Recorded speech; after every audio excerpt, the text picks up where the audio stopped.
You're watching Talk with Audrey. Welcome back. Call for Code is the largest and most ambitious effort to bring together the world's problem solvers to take on pressing societal issues, like climate change, which is one of them. This year, IBM and its ecosystem of partners are tackling perhaps the most serious problem of our time, and that's climate change. With the 4th annual Call for Code Global Challenge, my guest is IBM's Daniel Krook, Chief Technology Officer, Call for Code. And he joins me today to reveal the 2021 finalists and the winner, along with what this means for the developer community and the future of humanitarian response. Welcome. Hi, Audrey. Thanks for having me again. Absolutely, my pleasure. So tell us more about Call for Code. Call for Code is a global initiative started by IBM together with the Linux Foundation, the United Nations Human Rights Office, and David Clark Cause. And the goal, as you mentioned, is to inspire developers and problem solvers around the world to take on the world's greatest challenges. And together with that ecosystem of partners, we help those participants understand these important issues and create effective technology solutions to take them on.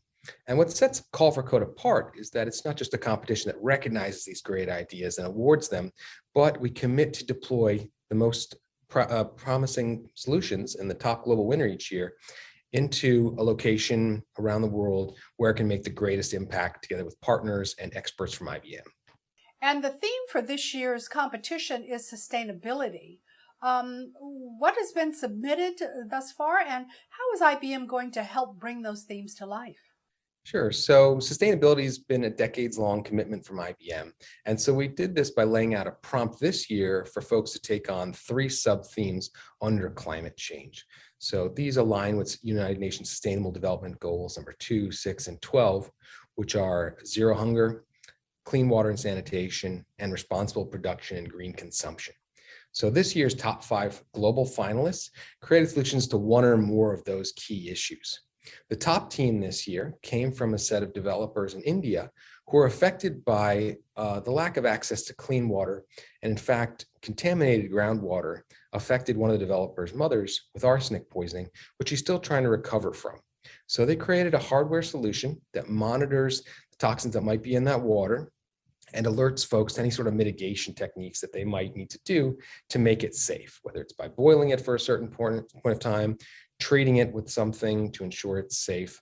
And that solution, it's got a sensor for monitoring the water, but it also has a way to alert folks through something as simple as text messages that the water is not safe.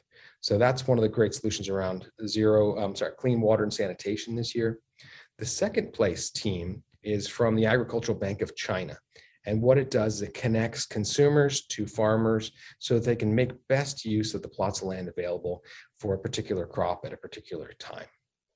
The third place team comes from Infosys in India, and they created a solution for e-waste. So the growing production of computers, peripherals, particularly as working from home has become more popular, we're buying more peripherals, more things that have potentially lead or mercury within them. So how do you create a marketplace for folks to know where to dispose of those things effectively so that they're recycled and handled safely? And then the final 2 teams come from students in Australia who created solutions, one of which is called Honestly. It's a browser extension that folks can understand the impact of their online shopping, who they're buying from, what the supply chain looks like, how they treat labor, how do they handle sustainability.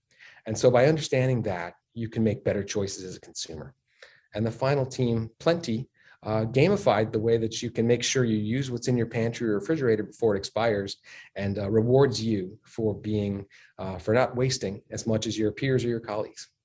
So how can people get involved with Call for Code?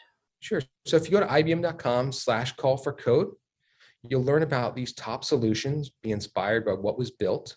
You'll also learn about the 14 open source projects we've already released that are making a difference in the world that you can use, you can learn skills on, or you can contribute back to as an expert. And you can also learn about other things, including next year's global challenge, which you can take part in and be eligible for the $200,000 cash prize next year, and as well as other mini challenges that pop up, such as the one that we're running right now with Samsung around creating solutions for frontline workers who've been so amazing during the pandemic. So you'll find all that information at ibm.com/call-for-code. So if you know a developer out there, tell them all about IBM's Call for Code. Daniel Krook, Chief Technology Officer, Call for Code, has been my guest. Thanks so much for joining me, Daniel. Great. Thank you, Audrey. There's more to come on Talk with Audrey. I'll be right back after this.